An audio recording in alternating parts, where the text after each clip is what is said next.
Right, okay. It's my name's Richard Snape, if you didn't know. I'm a provider of CPD for the world at large.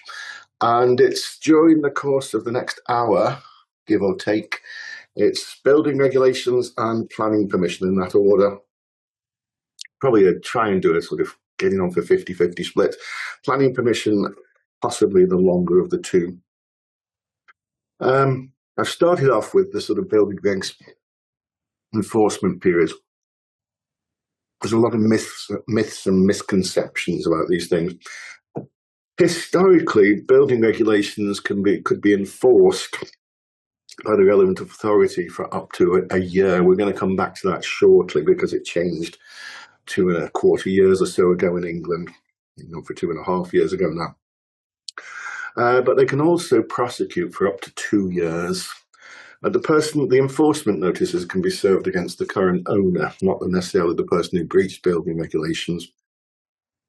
So, if your client was to buy subject to building regs breaches, which were sort of a year or less old, there could be enforcement action.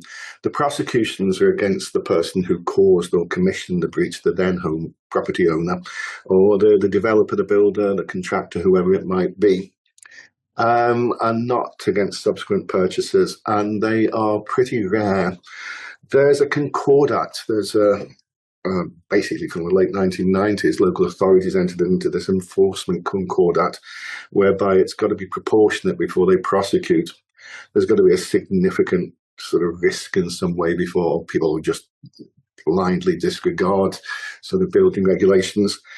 They can also get injunctions under Section 36, subsection 6 of the Building Act without time limits. Again, it's very rare as concordat applies. There's got to be a significant risk to health and safety, but they're not going to think to themselves, that breach is, the property's a death trap, but that breach is 15 years old or whatever. There's nothing we can do. They will get an injunction. Unfortunately, they don't tend to find out they haven't got the resources until it's too late. But that is a possibility.